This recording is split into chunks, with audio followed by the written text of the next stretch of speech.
Maintenant, faisons la courbe LM. Okay, donc, on fait la courbe IS. LM représente l'ensemble des points Y taux d'intérêt, donc PIB taux d'intérêt, okay, pour lesquels les marchés financiers sont à l'équilibre. Donc, les marchés financiers, ça représente la parité des taux d'intérêt et le marché monétaire. On va dire juste le marché monétaire, c'est correct. Donc, MS sur P égale L de taux d'intérêt et PIB. Okay, donc, taux d'intérêt et PIB. Okay. Donc, et la PTI, la parité des taux d'intérêt, okay, ça veut dire les taux d'intérêt en général.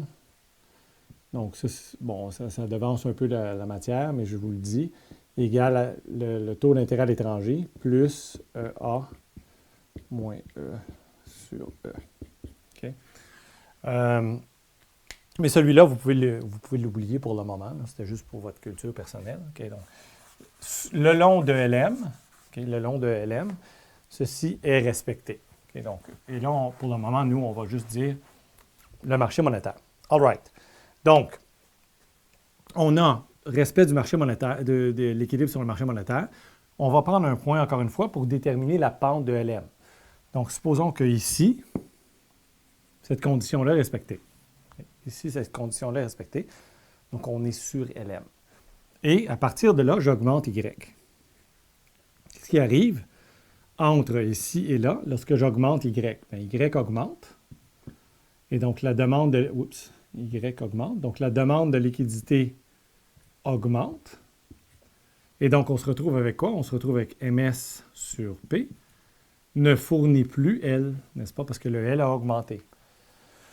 Que doit-il arriver au taux d'intérêt pour rétablir l'équilibre? On veut baisser la demande de liquidité.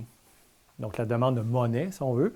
Donc, lorsque on veut baisser la demande de monnaie, on augmente les taux d'intérêt. Donc, une hausse de taux d'intérêt diminue la quantité demandée de monnaie, je devrais dire. Et donc, on se retrouve quelque part ici, MS sur P, avec L. Donc, on est revenu au L qu'on avait avant, parce que le MS sur P, il n'a pas changé tout ce temps-là.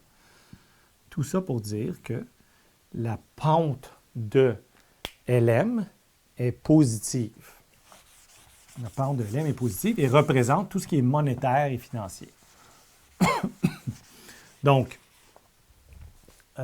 pensons à ça ensemble. Donc, si la Banque centrale, par exemple, stimule son économie, okay, donc une politique monétaire expansionniste, bien, ça déplace LM vers la droite, n'est-ce pas? Donc, LM vers la droite. Une politique monétaire expansionniste fait en sorte que pour tout taux d'intérêt, il y aura plus de PIB.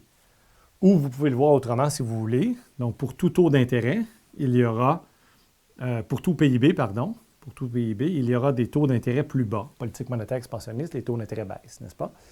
Donc, une politique monétaire expansionniste, LM à droite, et une politique monétaire restrictive, LM à gauche. Okay? Maintenant, il y a quelque chose qui est important à dire. Donc, toute chose égale par ailleurs, quoique la déflation a beaucoup d'effets négatifs, qui peuvent avoir des effets négatifs sur la demande agrégée, mais si on suppose toute chose égale par ailleurs, okay, donc une baisse de prix, qu'est-ce que ça fait? Bien, une baisse de prix, je vais le mettre en rouge, une baisse de prix, ça augmente MS sur P, n'est-ce pas? Donc, les encaisses réelles deviennent plus offertes parce que les prix ont baissé. Et donc, c'est équivalent. Donc, une baisse de prix, toute chose égale par ailleurs, correspond à une politique monétaire expansionniste. Donc, LM à droite.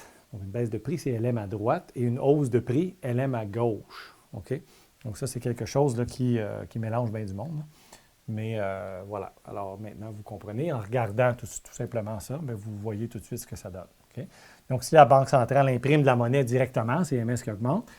Ou bien si les prix baissent, bien, MS sur P augmente alors que MS ne bouge pas. All right? Donc, ça, c'est la courbe LM.